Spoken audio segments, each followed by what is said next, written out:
Right, hello everyone. Welcome to our webinar. I think we're just admitting everyone to the webinar at the moment. So I think everyone is in. I'll just give everyone 1 minute while we admit everyone, and I'll just introduce myself very quickly. I'm Dominic Ponsford, and I'm the Editor-in-Chief of PressGazette, and I'm also the Chairman of the Judges of the British Journalism Awards.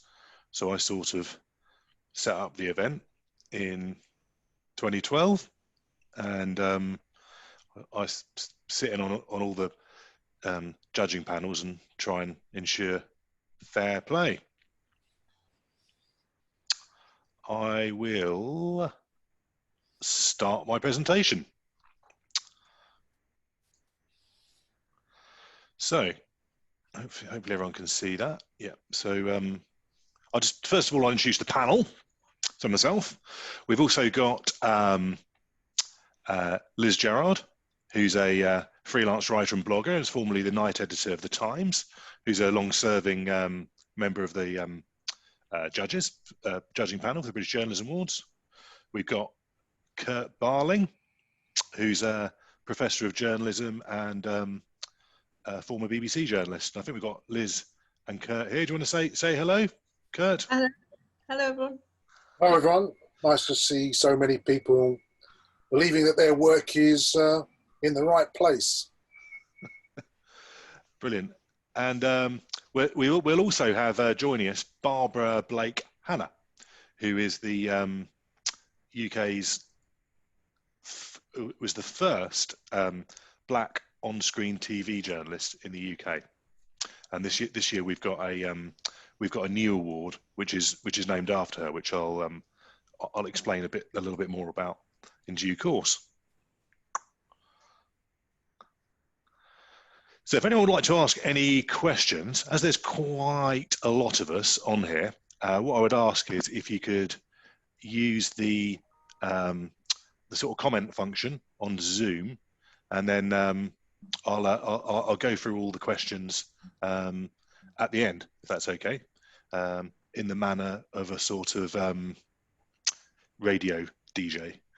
So I'll just start read out the letters, but that'd be great, and we'll go through those. But what I'll start off with is just a bit of an overview of the event for the uninitiated, and the sort of basics of what's involved in putting together an entry, and then we'll just go through some questions at the end. So my bit's a bit boring, so I'll just go through that quite quickly, and then I'll ask Kurt and Liz and hopefully Barbara just to give their sort of tips on how to craft a successful awards entry, and yeah, we'll take it from there. Okay, so British Journalism Awards, as I said, launched in 2012. Key things about this event is they're open to all journalists wherever they work. So they're unique. It makes them quite hard to win because it's like the BBC up against the Guardian, up against the Times, up against the Daily Mail, up against all the regional newspapers and independent publications as well. But what we try to do is ensure that the finalists have a sort of even mix on the shortlists. So it's not just the sort of Sunday Times. It's a sort of variety of people.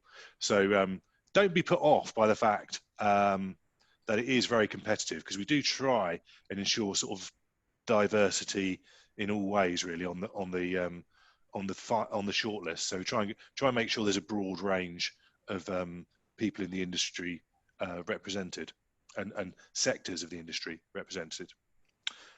Has to be, this is a British Journalism Awards, so it has to be journalism aimed at a UK audience. It can be produced anywhere in the world, but it has to be sort of intended to be read in the UK or watched in the UK.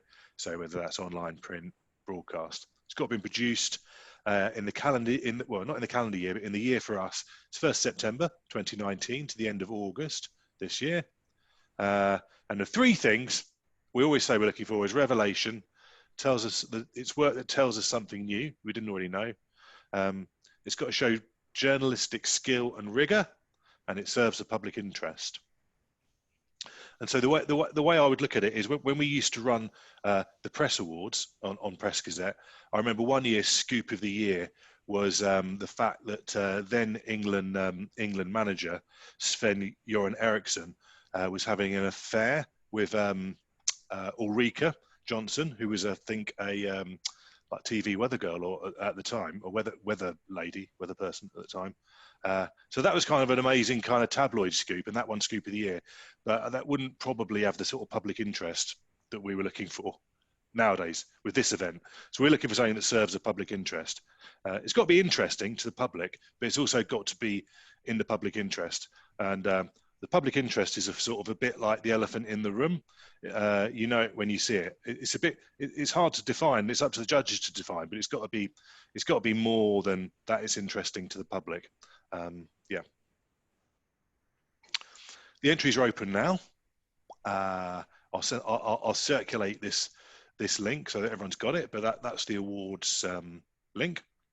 And the closing date is the end of this month, although between you, me and the gatepost, we will extend it a bit for about 5 days beyond that, just to give everyone a chance to enter. The award ceremony will be, sadly or excitingly, it will be virtual this year. So we're not going to get together and have 500 people sat around to dinner, because that's against the law, I think now, unfortunately. But we will be having a virtual event, which on the plus side makes it kind of more inclusive than ever, because obviously we can't charge people to go to a virtual event. That'll be free to enter, so everyone can get involved in it. Yeah, hopefully it will work. It will be a kind of live broadcast. And one thing to mention, just in terms of entering these things, you can enter yourself. You don't have to be nominated. You don't have to wait for your news editor or your editor to put you forward. You can do it yourself. These are a quick overview of the categories. There's 24 odd categories. And there's full details on the website. But I'll just highlight a couple. We've got specialist, which is mainly for specialist publications. Features is quite a broad one, and that's and comment. Features and comment are the only ones that are really about rewarding kind of fine prose, but they still need revelation. And I'd say the rest of them are really more about revelation than necessarily fine writing. It's got to be something. It's got to be telling us something new. So you can see the various categories there. I'll draw your attention to New Journalist of the Year, which is for any journalist who's been in the industry for 3 years or less, or fewer. They don't have to be young. They just have to be new to the business of journalism. Yeah, and the Marie Colvin Award is the only other one that probably needs a bit of explanation. That's named after the late Sunday Times foreign correspondent, Marie Colvin, and that's for a journalist who kind of who like her has kind of blazed a trail in terms of some very sort of brave foreign reporting in particular. That's intended to reward an up and coming journalist who kind of operates in Marie Colvin's tradition. So she, as many of you will know, did an amazing job of shining a light in some of the kind of worst places in the world, and she lost her life doing it. So that's a kind of pretty special prize, and that's for an up-and-coming journalist who has somehow kind of emulated the sort of thing which Marie did. Okay. This is more boring stuff again. Sorry, but just if you look at the criteria for the awards, so we ask people to submit up to 3 articles or 3 clips if they're short broadcast segments. You don't have to do 3. If you've done an absolute belting story, then you can win it with that. but tend to say 3 examples of work for each category. We do accept collaborative entries. So if there's two people or 3 people have worked on the same stories, then the team can enter. And we've even had teams of up to 10 or more who've worked on big investigations. So you can have a team who've worked on a piece of work. And there's a supporting statement, which is quite important.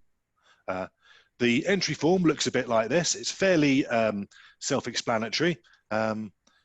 Details of the entry, criteria, that's a tick. Contributors, who's done it.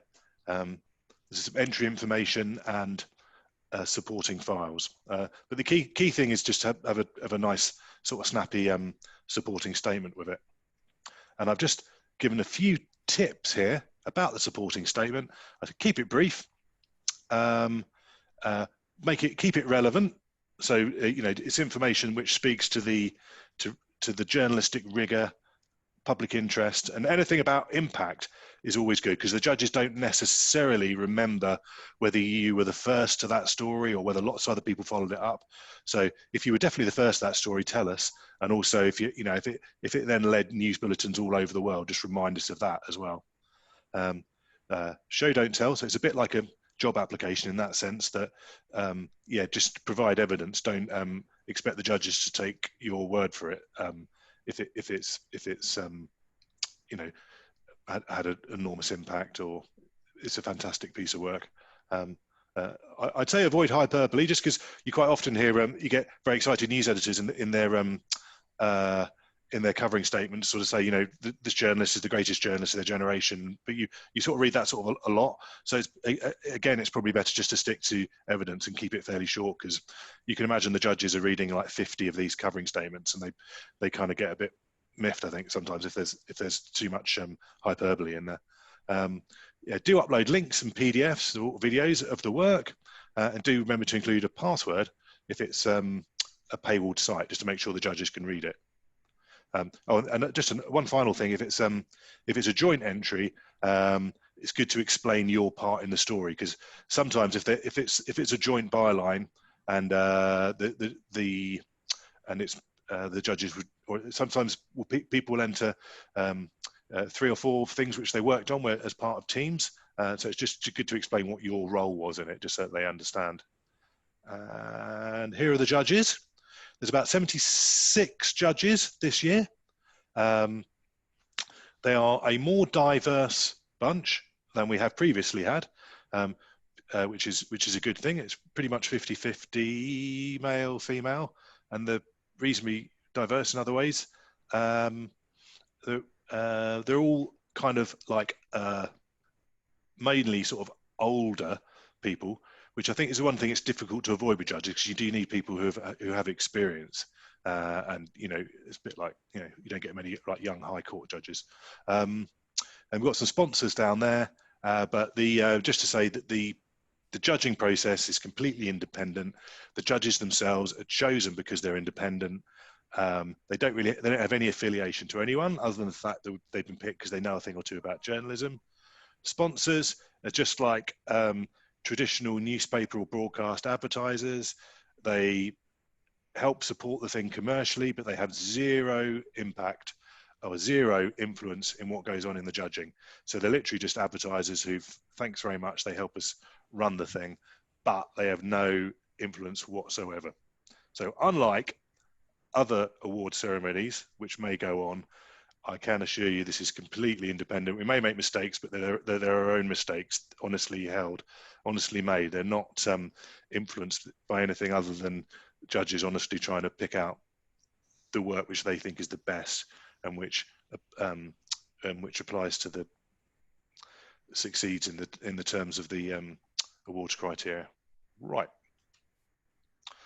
Diversity. So we've had more than 1,000 British Journalism Awards finalists since 2012. 3/4 of them have been men, and we haven't analysed it, but just kind of looking at them, they are a finalist, like the industry itself, rather lack diversity in other ways. So they are definitely mainly sort of white men, basically. So we're sort of aware of that this year, especially in this sort of Black Lives Matter year, and we want to kind of be alive to that and respond to it. I'm just going to admit that. Okay, that's fine. So we've got some of last year's winners along the bottom there. Carol Cadwallader from The Observer, Lionel Barber, FT, Newspaper of the Year. David Walsh was our first Journalist of the Year, did the Lance Armstrong investigation. Decca Aitken, Head and Marina Hyde down there, who were winners last year. Okay. So this year, thanks to some sponsorship from Google, thank you, Google.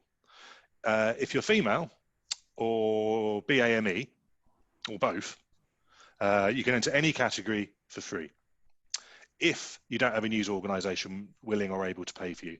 So sort of this is aimed more at sort of freelancers and independent people and up-and-coming people who otherwise wouldn't be able to afford the entry fee. You don't have to pay this year. But if you're in a news organisation and you can't persuade the news editor to stump up the entry fee, then that's fine. We'll cover it, because we're keen. What we can control is the judging panel, and we can try and encourage more people to enter. We obviously can't control who wins. The best people will win, and the judges will judge that on the merits. But we can try and broaden the field a little bit. And all of the BAME, these new BAME entrants who come in on this the free entry scheme, will be entered into a special award named after Barbara Blake Hannah, who's the first. She was the first, as I said, on-screen TV journalist in the UK in 1968. It was black, so she was a very brave lady who quite inspirational and broke through barriers. And she's lent her name to this award. So we want to, recognise someone else who, like her, has broken through barriers and who can be a role model for other people to do the same. So that's that. So I will stop my screen, and I've got some. I would just ask Lucy, our producer, if Barbara has joined yet. Hey, Lucy? No, she hasn't yet. Okay, we're still tracking down Barbara. She's Barbara's based in Jamaica, so fingers crossed. I think the internet connection where she is can be a little bit dicey, so fingers crossed. We track her down before the end of the session. So I'm gonna have a look at the questions on the chat and hand over to Kurt first, if that's okay.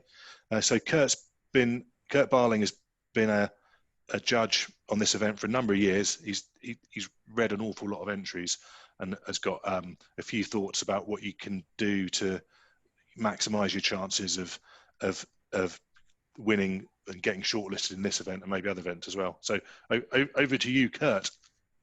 Thanks, Dom. Public interest first. As a BBC journalist, you won't be surprised to hear me say that when we think about public interest, we're really talking about speaking truth unto power. And of course, power comes in all shapes and sizes, from the highest in the land to business leaders in the locality, local politicians and the like. So speaking truth unto power and challenging power where the public interest is at the heart of these awards. In terms of alternative, you'll see the screen behind me. All of you will, of course, recognise it. It's from Selma, the March on Selma, James Baldwin, and holding hands there with Joan Baez. It was an alternative narrative, a narrative that's been kept out of the public domain many a time. This one, obviously, civil rights movement in America was a very powerful story which was told, and in the British context, often those stories weren't told as vocally and vibrantly as other examples of public movements. And those kind of alternative narratives are an important feature, it seems to me, of this approach that the British Journalism Awards are taking to try and encourage other people who are not necessarily mainstream to put their work forward to be considered. One of the stories which came up last year, which strangely enough was one which I got very passionate about in the award panel that I was on, Amelia Gentleman and her work on the Windrush scandal, was there. And as soon as I saw that, I went, bang, that was a fantastic story. Obviously, Amelia Gentleman is a very experienced journalist and did a great job of conveying that story. But more importantly, she moved the public debate. You can't get a stronger example of public interest, great journalism, great storytelling, real impact than that kind of story. But remember, it's an alternative narrative. I suspect that 10 years earlier, that story wouldn't have got the traction that it did, not before time. Barbara Blake-Howard, who actually I met about 25 years ago when I was filming in Jamaica, and I filmed her son, who at the time was 13, who was made an advisor, the youngest ever advisor to advise a government ministry on tech, actually. So there you are. He and Barbara have been the forefront of trying to make an impact on the economy through tech. And she, as Dom has said, was the first, or one of the first. Cy Grant, of course, was on the program, one of the main news programs back in the late 50s, early 60s, but he wasn't really a reporter, so we won't quibble over that. But Barbara is certainly a pioneer and certainly a feisty, tough person who spoke truth unto power. By the way, she's 79 now and she's still doing the same. Pretty fearsome. I thought I'd give you some, I know I'm a professor, I don't want to give you a lecture, but I thought I would offer you an observation, which I'm just going to share my screen now, on the kind of approach that certainly I've taken in terms of looking for stories and reporters, whether they be print or broadcast reporters, and how I kind of try and judge them. First of all, I'm looking for really powerful stories. You can screenshot this if you like as a guide to, does your work kind of mix it up for this judge's brew, as it were? Has there been exemplary research, or have they just stolen everything from somebody else and used other people's research and turned the story into their own? Well, you know, what we're really looking for is people who've really done the graft, done the hard working. As experienced journalists, most of us, and judges, we can kind of see through that when somebody claims that it was their story and actually it was somebody else who did it first. Then we're looking for robust evidence, the kind of evidence that's being used, is it well presented? Does it really turn the corner in making us feel, my goodness, these power brokers really needed truth being told? Is the treatment for this story strong? Does it stand up? Does it travel? Is there a compelling narrative? Has it been well told? Are there high production values? Now, obviously, that speaks more to the broadcasters in terms of how polished the piece is. Not that we're always looking for totally polished pieces. We're not looking for, you know, Netflix or Hollywood, but we're looking for things that are really well crafted, really well put together. And it's the same for print journalists. We're looking for things that have been really well put together. Obviously, if you're a print journalist, it's not just the text that matters. It's the how the product is laid out, or what images are used, and so we're looking for high production value. You put all these together, it's a pretty heavy brew. It gives you the idea of the standard that you will need to reach in order for your work to be competitive. I've no doubt there are many people. I've seen a few names on the Zoom here who I won't name you to embarrass you, but I've seen a few names and I say, yeah, that's the kind of person I'm really pleased has signed up to this and is ready to submit their work, because I'm pretty confident that their work will be competitive. Not saying you're going to win, but you will be competitive. The standard is high, but the important thing is that the people who are hopefully going to put forward their work this time around from this cohort are people who not only their employers or commissioners might not want to pay for them for whatever reason, but also, as I discovered, you know, in my career, often those editors can be gatekeepers, and you might not be the flavour of the month, and therefore your great scoop or your great piece of work doesn't get put forward for reasons of small p politics. So this is a chance for you to clear out the gatekeepers and submit your work. Just last thing on Barbara Blake-Hannah. This award here, I'm speaking to you from my office, actually I won back in 1997 The story I did on Barbara Blake Hannah's son was one of the things that was entered for this particular award, and it won because it was an alternative narrative. It spoke about people who were deciding to make a difference in terms of the power structures. So that's my own little plug for my awards, but it can work. That's the point. And I urge you, please get your best work in. We as judges love variety. We love diversity. It makes the job more exciting and more interesting. And I, for one, after 30 odd years in this business, want to see the talent from BAME, Quarters and women being recognised because it's long overdue. Thank you, Kurt. That's great. Great to hear. Liz, do you want to go next? I mean, you've read an awful lot of entries for me and for the British Journalism Awards. Thank you. Unpaid, and you've obviously edited and read an awful lot of copy in your career as a journalist.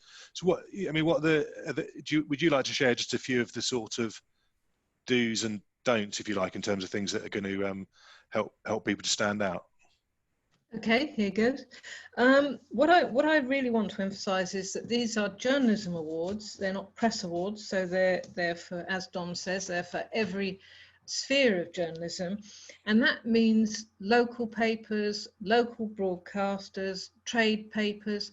And I'm thinking now of some of the fantastic entries that I've seen over the year from the Birmingham Mail about the fight to get Birmingham 6 inquest victims bombings inquest.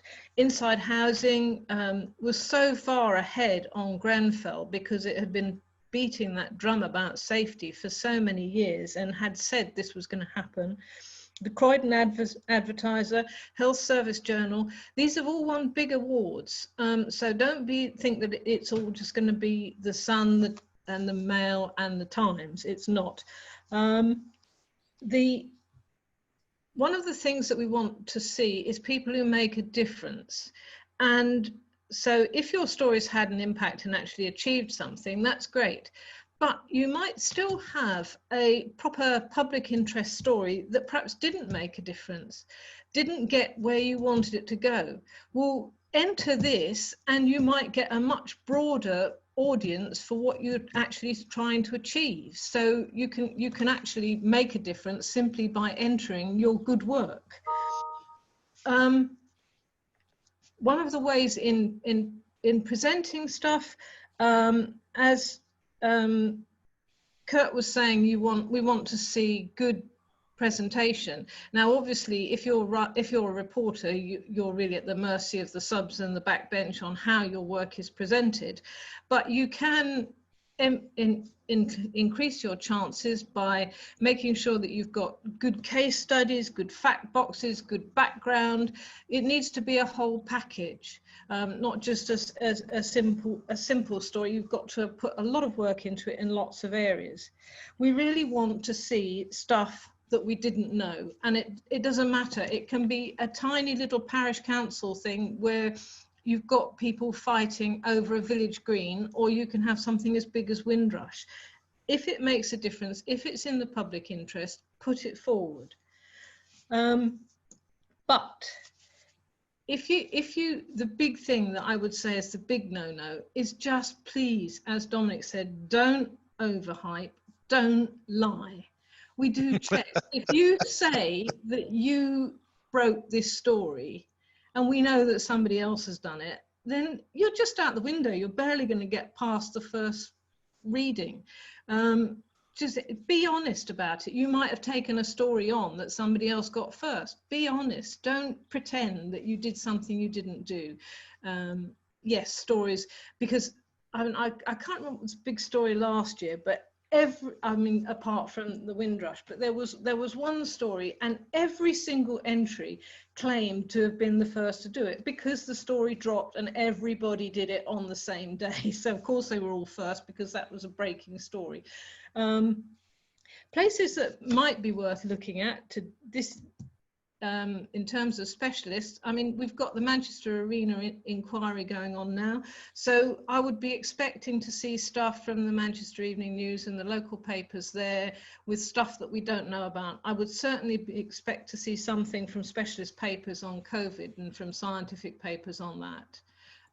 So don't get hung up on the idea that this is just for the big boys, because it is a big, important set of awards, but not just for the big people. Yeah. Hello, Barbara.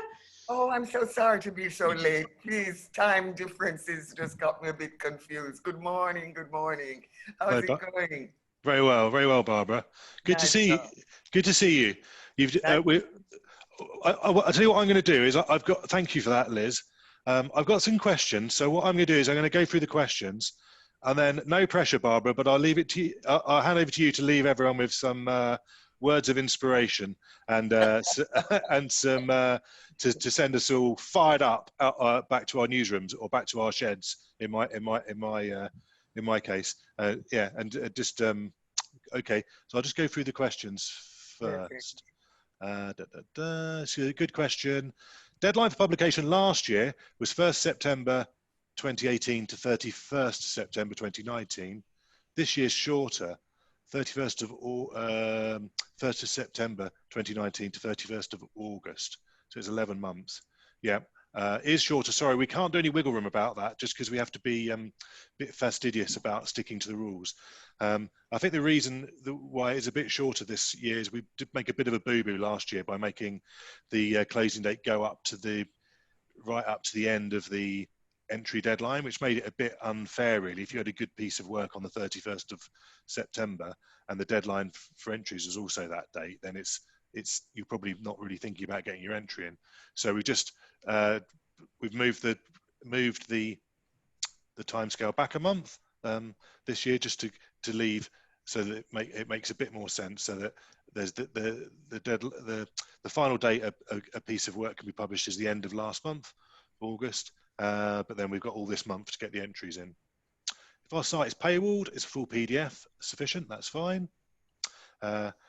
Sorry to moan, but I suppose the term BAME. Yeah, sorry about that. I know not everyone likes that term, and I sort of bow to other people who know better than me, but I think what we're just trying to get across is the census definition of someone who's from a non-white ethnic minority. But yeah, I don't know if anyone else has got any views of a better term than that, but yeah. Well, frankly, there are problems with the term. We all know that. It's highly politicised. I don't know any BAME communities, by the way, around the United Kingdom. Nevertheless, we do know it means people who are non-white. So if you're an Asian background, a Caribbean background, African background,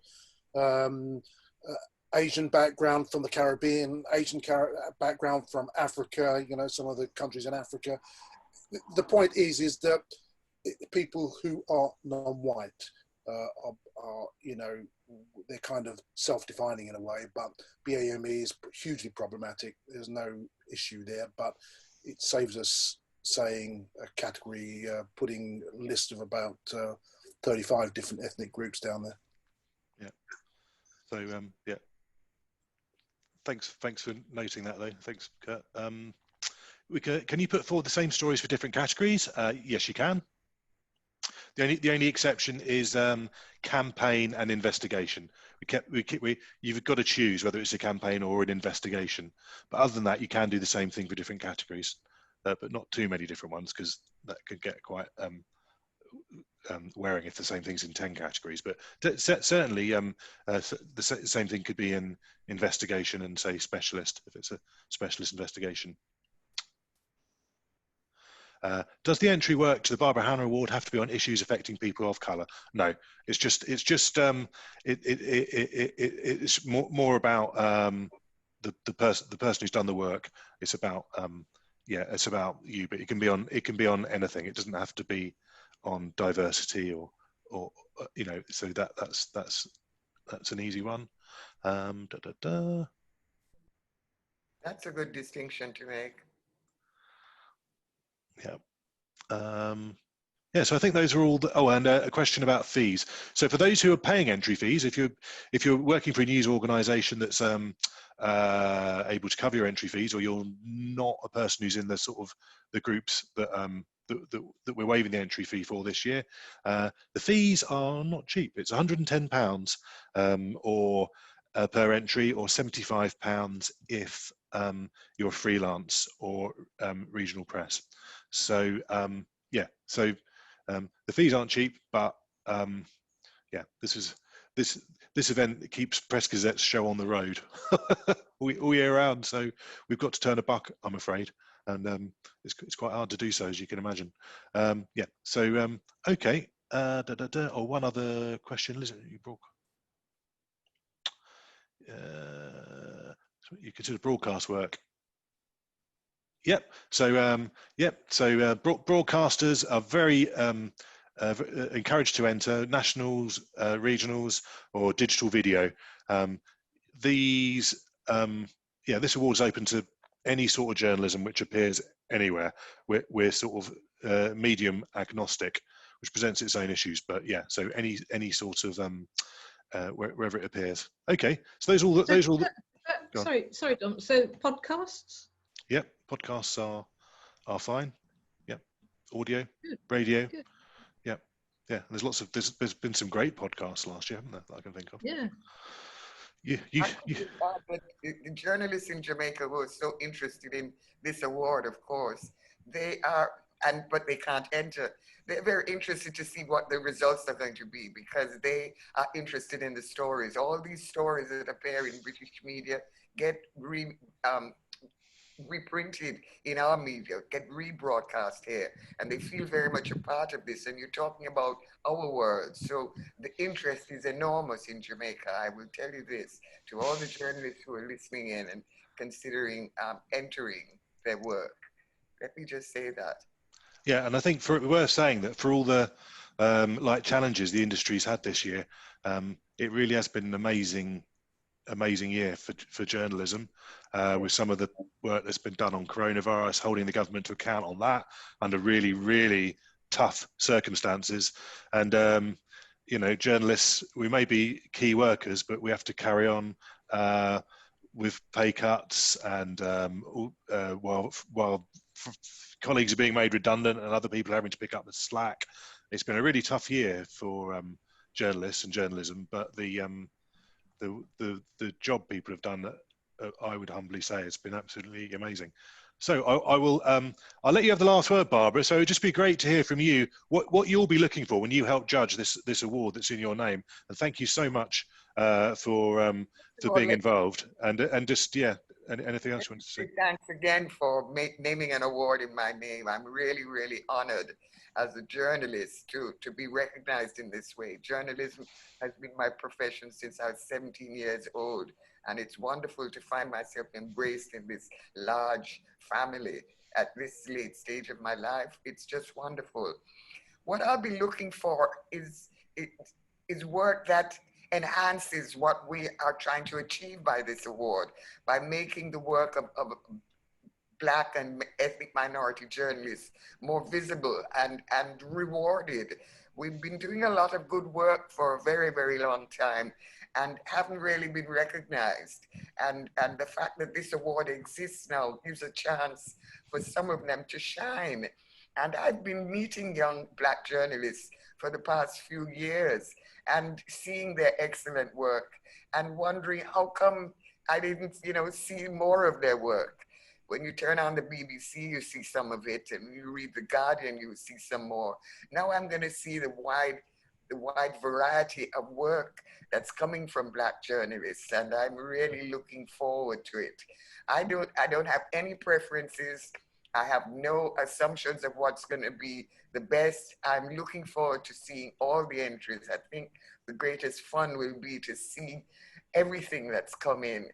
And I think the hardest part is going to be to choose one winner. May the best journalist win. That's all I will say. And I repeat again, you have the weight and the interest of Jamaica right behind you. I bring some of the sunshine this morning, and it's that kind of warm love that Jamaica has for this award and this event. Go ahead, journalists, and do some great work. Don't wake up late like Barbara, please. Brilliant. Thank you, Barbara. Thank you, everyone, for joining us. Good luck. If anyone has any more questions, just direct them to me, Dominic P at pressgazette.co.uk, and I'll send everyone an email with the presentation at the end, just so that you got it for reference. Okay, thank you very much.